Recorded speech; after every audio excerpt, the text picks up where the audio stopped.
friends, this is Harshit Jaiswal and you are watching Harshit Chemistry. This is my YouTube channel and आज का जो lecture है हमारा वो रहेगा गैसेस स्टेट। जो पिछले लेक्चर में हमने बात क्या की थी कि बेसिक हमने बताया था साइंस क्या होती है और ये बोला था कि आगे जो हम स्टार्ट करेंगे वो बीएससी का जो हमारा टॉपिक है उसको स्टार्ट करेंगे। तो हमारे जो केमिस्ट्री में 3 पार्ट होते हैं, एक फिजिकल, एक ऑर्गेनिक एंड इनऑर्गेनिक। तो हम लोग जो फिजिकल केमिस्ट्री का पहला टॉपिक आज जो स्टार्ट करेंगे वो होगा गैसियस स्टेट। तो चलिए देखते हैं गैसियस स्टेट। इससे पहले हम स्टार्ट करेंगे आज का टॉपिक जो है वो गैसियस स्टेट। इस टॉपिक को सबसे पहले कंप्लीट करेंगे। देखिए, जो मैटर होता है ठीक वो आपके 3 प्रकार के होते हैं, एक सॉलिड, लिक्विड और गैस। 3 तरह से डिवाइडेड है। तो हम लोग पहले गैसियस स्टेट पढ़ेंगे, फिर उसके बाद सॉलिड स्टेट भी आएगा आपका टॉपिक, फिर उसके बाद आपका क्या आएगा, लिक्विड भी आएगा। ठीक, तो सबसे पहले गैसियस स्टेट को स्टार्ट करते हैं। तो गैसियस स्टेट की अगर हम बात करें तो सबसे पहले बात किसकी करते हैं, गैसेस की बात करते हैं। गैसेस की बात करते हैं तो इनकी हम लोग कुछ प्रॉपर्टीज देखते हैं कि गैसेस की क्या क्या प्रॉपर्टीज होती हैं। तो पहली प्रॉपर्टीज हम अगर बात करें, ये सब सिंपल बेसिक प्रॉपर्टीज है कि गैसेस जो होती है वो कंप्रेसिबल होती है। गैसेस क्या होती है, कंप्रेसिबल इन नेचर होती है, मतलब आप उसको प्रेस कर सकते हो। दूसरे अगर बात करें हम लोग कि अगर गैसेस की जो मॉलिक्यूल्स हैं उनके बीच की जो इंटरमॉलिक्यूलर स्पेसिंग जो होती है वो बहुत ही दूर दूर होती है। अगर उसका हम ऑर्डर लिखें सॉलिड, लिक्विड और गैस में, तो सबसे ज़्यादा जो इंटरमॉलिक्यूलर स्पेसिंग होती है वो गैसेस में होती है, फिर उससे कम किसमें होती है, लिक्विड में होती है, फिर सबसे कम किसमें होगी, आपकी सॉलिड में होगी। मतलब सॉलिड के जो पार्टिकल्स होंगे वो बहुत ही पास पास होंगे कुछ इस प्रकार से, और लिक्विड में जो पार्टिकल्स होंगे वो थोड़े दूरी पे होंगे, और गैसेस में तो बहुत ज़्यादा दूर होंगे। मतलब कोई इंटरेक्शन आपस में नहीं रहेगा उनके मॉलिक्यूल्स में। अगर अभी बात करें हम लोग क्या कि जो इंटरमॉलिक्यूलर फोर्स ऑफ अट्रैक्शन है, इंटरमॉलिक्यूलर फोर्स ऑफ अट्रैक्शन, अगर इंटरमॉलिक्यूलर फोर्स ऑफ अट्रैक्शन की अगर हम बात करें तो सबसे ज्यादा होता है सॉलिड में, तो उससे कम आएगा आपका लिक्विड, जो सबसे कम आपका आता है गैस में। और रीजन वही है कि इनके जो पार्टिकल्स है वो जब दूर दूर रहेंगे, इंटरमॉलिक्यूलर फोर्स ऑफ अट्रैक्शन का मतलब क्या है कि किसी 2 मॉलिक्यूल्स या किसी 2 पार्टिकल्स के बीच में कितना अट्रैक्शन फोर्स लग रहा है, किस तरह से वो बांधे हैं एक दूसरे को, वो बात होती है। तो गैसेस में जब दूरी ज्यादा है तो फोर्स ऑफ अट्रैक्शन तो बहुत ही नेग्लिजिबल होगा। तो यहाँ पे क्या आता है, ये नेग्लिजिबल फोर्स ऑफ अट्रैक्शन, और यहाँ पे सबसे ज्यादा होगा मैक्सिमम, और यहाँ पे हम कह सकते हैं इनके बीच के मिडिल में आ जाएंगे। ठीक, तो ये इनके बीच की मिडिल में आएगा, मतलब अट्रैक्शन तो रहेगा लेकिन ना इनसे ज्यादा होगा ना इनसे कम होगा, ना इनसे थोड़ा सा ज्यादा होगा, इससे लेकिन थोड़ा सा कम होगा। ठीक, अगर हम बात करें तो गैसेस जो होती हैं वो जनरली 3 तरह के लॉज को फॉलो करती हैं। गैसेस जो होती हैं वो 3 लॉज को फॉलो करती हैं। वो होते हैं आपके Charles law, Boyle's law and Avogadro law. तो गैसेस होती हैं वो 3 लॉज को फॉलो करती हैं, लॉ ऑफ गैसेस। पहले आते हैं आपके बॉयल्स लॉ, दूसरे हो जाएंगे चार्ल्स लॉ। चार्ल्स लॉ को दूसरा नाम हम लोग देते हैं गे-लुसाक लॉ, इसको गे-लुसाक लॉ भी कहते हैं। और थर्ड आते हैं एवोगाड्रो लॉ। बॉयल्स लॉ की अगर हम बात करें तो ये क्या कहते हैं कि अगर टेम्परेचर कांस्टेंट है, अगर टेम्परेचर कांस्टेंट है बॉयल्स लॉ के अकॉर्डिंग, तो जो प्रेशर होता है of the gas is inversely proportional to volume. Pressure is inversely proportional to volume at constant temperature, ये कहा था बॉयल्स ने। चार्ल्स लॉ ने कहा था कि यहाँ पे कांस्टेंट क्या हो जाए, अगर एट कांस्टेंट प्रेशर, अगर प्रेशर कांस्टेंट है आपका, तो प्रेशर अगर कांस्टेंट है तो इन्होंने ये कहा था कि जो वॉल्यूम होता है वो is directly proportional to absolute temperature of the gas. Volume is directly proportional to absolute temperature of the gas if pressure is constant. और एवोगाड्रो लॉ ने क्या कहा था, एवोगाड्रो ने ये कहा था कि अगर आपका pressure and temperature both are constant, अगर प्रेशर एंड टेम्परेचर दोनों कांस्टेंट है, तब क्या होगा कि जो वॉल्यूम होगा of the gas is directly proportional to number of molecules of that gas.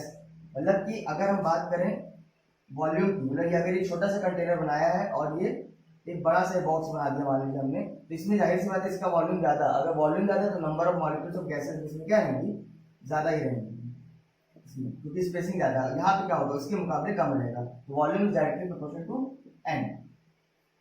अब देखते हैं इन्हीं तीनों लॉस का जो कॉम्बिनेशन बनाया, इन्हीं तीनों लॉस को मिला करके एक इक्वेशन बनाई गई, इसको बोलते हैं आइडियल गैस इक्वेशन। उसको देखते हैं आइडियल गैस इक्वेशन आगे कैसे, और उसकी हेल्प से बहुत ज्यादा यूज है उसका, और आगे कितनी सारी डेरिवेशन है जिसमें उसका यूज होगा।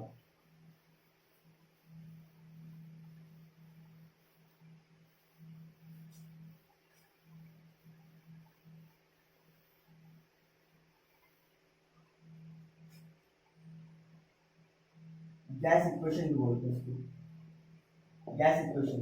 और ये आती कहाँ से, इन्हीं तीनों लॉस के कॉम्बिनेशन से आती है। इन्हीं तीनों लॉस को अगर हम कंबाइन कर देते हैं इनकी इक्वेशंस को, तो एक इक्वेशन मिलती है, इसको आइडियल गैस इक्वेशन या गैस इक्वेशन नॉर्मली बोलते हैं। तो अगर पहले हम बात करें बॉयल्स लॉ के अकॉर्डिंग था क्या,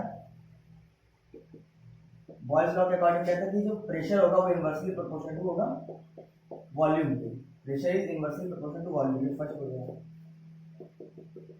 चार्ल्स के अकॉर्डिंग क्या था, चार्ल्स के अकॉर्डिंग क्या था, चार्ल्स के अकॉर्डिंग था कि जो वॉल्यूम होगा वो डायरेक्टली प्रोपोर्शनल टू होगा एब्सोल्यूट टेम्परेचर के होगा। अगर हम इसको इस तरह से भी लिख दें, volume is inversely proportional to pressure, ये हो जाएगा सेकेंड, ये फर्स्ट।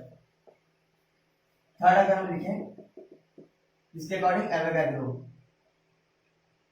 एवोगैड्रो ने ये कहा था कि जो वॉल्यूम होता है वो डायरेक्टली प्रोपोर्शनल टू हो जाएगा N, number of molecules of gases, इसको कैपिटल में लिखें।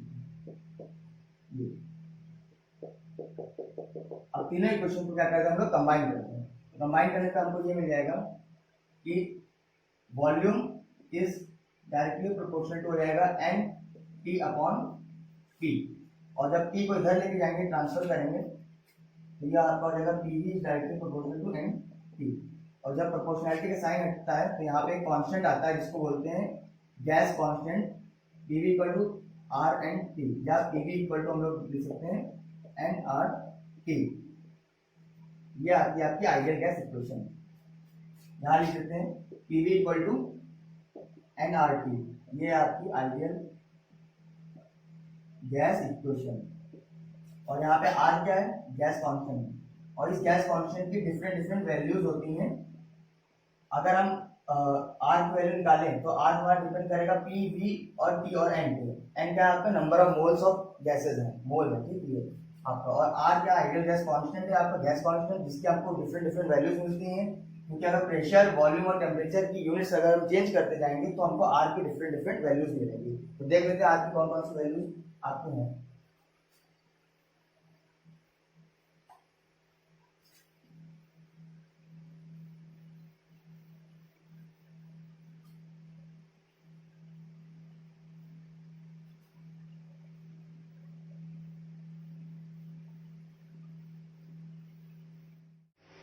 इसलिए हम लोग डिफरेंट वैल्यूज ऑफ आर देख लेते हैं, क्योंकि जो आर की जो डिफरेंट वैल्यूज है वो डिपेंड करेंगे प्रेशर, वॉल्यूम और टेम्परेचर के ऊपर। जो उनकी यूनिट्स रहेंगी उनके हिसाब से वो डिपेंड करता है। तो वैल्यूज ऑफ आर देख लेते हैं।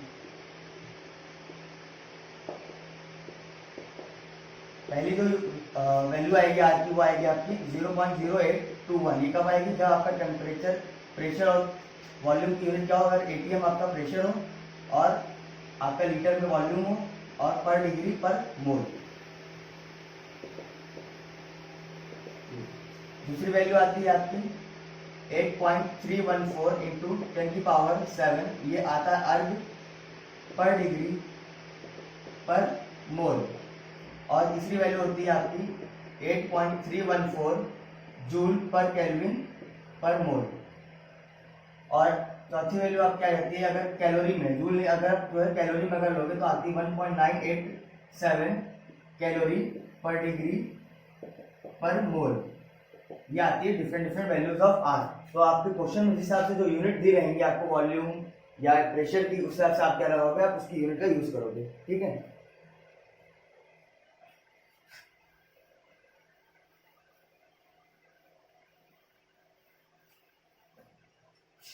अब देखते हैं हम लोग एक और लॉ है, ग्राहम डिफ्यूजन लॉ या ग्राहम लॉ ऑफ डिफ्यूजन। अगला लॉ आता है आपका Graham law of diffusion. Graham law of diffusion के अकॉर्डिंग क्या था कि डिफ्यूजन की बात करें, गैसेस जो होती हैं वो क्या होती है, डिफ्यूज करती है। अगर मान लीजिए आपके पास दो से अधिक तरह की गैसेस हैं, दो से अधिक तरह की गैसेस है और उनकी डेंसिटीज में डिफरेंस है, तो वो क्या करेंगे, गैसेस एक जगह से दूसरी जगह पे क्या करेंगे, वो डिफ्यूज करेंगे। और वो जो डिफ्यूजन होगा, जो उसका रेट होगा, जिस रेट या जिस स्पीड से वो डिफ्यूज करेंगे, वो डिपेंड करता है गैसेस की डेंसिटीज पे। तो बोला क्या था ग्राम्स में बोला था कि एट कांस्टेंट, अगर आपका कांस्टेंट क्या हो, प्रेशर एंड टेम्परेचर, अगर टेम्परेचर और प्रेशर कांस्टेंट है, तब जो रेट ऑफ गैस होगा, रेट ऑफ गैस जो होगा वो is inversely proportional to the density under root में स्क्वायर रूट ऑफ डेंसिटी। मतलब rate is inversely proportional to square rate of density. मतलब अगर कोई दो गैसेस हैं, एक का रेट R1 है तो उसकी डेंसिटी क्या हो जाएगी आपकी D1, और दूसरी गैस क्या है, अगर आपकी R2 है उसकी डेंसिटी क्या है आपकी D2 है। तो अगर हम R1 अपॉन R2 करें तो आपका आ जाएगा under root D2 upon D1। मतलब जो रेट होता है वो square root inversely proportional to square root of density of that gas होती है। ठीक, तो ये था ग्राम लॉ ऑफ डिफ्यूजन। अगर इसी को हम लोग मॉलिक्यूलर वेट के टर्म्स में लिखते हैं, इसी को अगर हम लोग मॉलिक्यूलर वेट के टर्म्स में लिखते हैं तो हम लोग कैसे लिख सकते हैं, होता क्या है, आपका जो मॉलिक्यूलर वेट होता है वो होता है 2 into vapour density, 2 into vapour density होता है। तो अगर हम एक गैस M1 है उसका मॉलिक्यूलर वेट, तो उसका डेंसिटी क्या हो जाएगी D1, और एक गैस क्या है M2 है तो उसकी डेंसिटी क्या हो जाएगी D2। जब इसको यहाँ पे रिप्लेस करेंगे D1 और D2 की जगह, तो यहाँ पे जो रेट आएगा आपका R1 अपॉन R2 वो हो जाएगा आपका अंडर रूट में ये M2 अपॉन M1। यहाँ पे जब आप D2 की का वैल्यू पुट करोगे M2 अपॉन 2 और ये 2 कैंसिल हो जाएगा, तो यहाँ पे आएगा M2 अपॉन M1। तो ये रेट आ जाएगा किस टर्म में, molecular weight of that gases के टर्म में।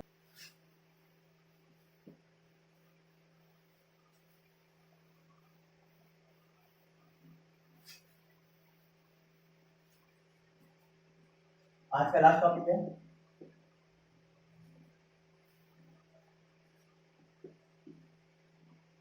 Dalton's law of partial pressure.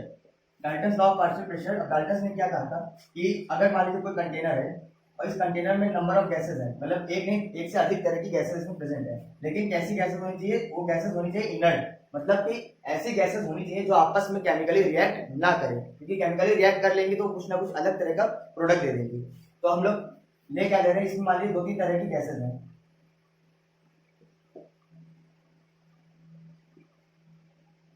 दो तीन तरह की गैसेस हमारे अलग तरह से सिंबल मान के बनाते हैं।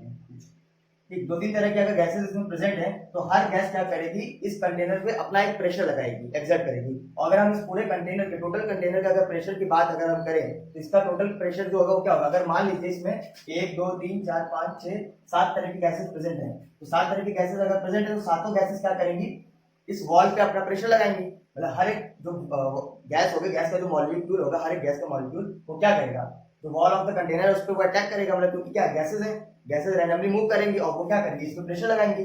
तो जो इंडिविजुअल गैस के जो मॉलिक्यूल्स है उनके जो प्रेशर, उनकी वजह से जो प्रेशर लग रहा है उसको बोलते हैं पार्शियल प्रेशर। और जो टोटल प्रेशर होगा आपका P टोटल, जो टोटल प्रेशर होगा वो आपका वो क्या होगा, वो sum of the individual pressure of each gases होगा। मतलब हर एक गैस का जो प्रेशर होगा उस सबका अगर आप सम कर दीजिए तो टोटल पूरे कंटेनर, जो पूरा कंटेनर है उसका पूरा प्रेशर आपको मिल जाएगा। तो अगर मान लीजिए इसमें 7 तरह की गैसेस प्रेजेंट, तो हम लोग P1 plus P2 plus P3 plus P4 plus P5 plus P6 और plus P7 and so on भी कर सकते हैं। तो अगर 7 तरह की गैसेस प्रेजेंट हैं तो सातों की वजह से इस पर क्या लग रहा होगा, प्रेशर लग रहा होगा इंडिविजुअल। अगर हम निकाल, इसको मान लीजिए एक गैस कॉलम निकाल लें, इसको एक कॉलम निकाल लें, एक कॉलम निकाल लें, तो इसका प्रेशर इसकी वजह से P1 गैस की वजह से प्रेशर लग रहा होगा, ठीक, एक गैस 1 है, इसका 2 है, 3 एंड सो ऑन। इसकी वजह से जो प्रेशर लग रहा होगा उसको P1 माना, इसकी वजह से लग रहा होगा तो P2 माना, इसकी वजह से लग रहा होगा तो फिर P3 माना, और आगे सीधा P4 P5 and so on. तो अगर आप टोटल कंटेनर की बात करें, पूरा प्रेशर टोटल प्रेशर है, तो क्या होगा, इन्हीं सब गैसेस जो इंडिविजुअल गैसेस हैं इनके प्रेशर का सम होगा।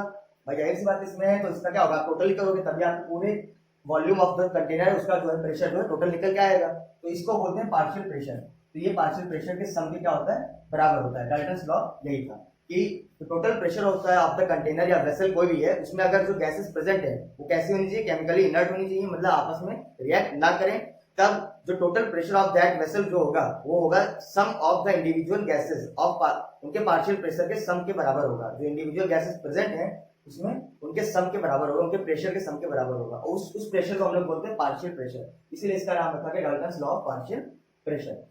तो आज का टॉपिक यही खत्म करते हैं। नेक्स्ट टॉपिक में देखेंगे और कुछ टॉपिक्स और कुछ पॉइंट्स देखेंगे, जो डेरिवेशन वगैरह थोड़ी बहुत आएंगी, काइनेटिक थ्योरी क्या होती है इसको पढ़ाएंगे। ठीक, तब तक के लिए good bye and take care.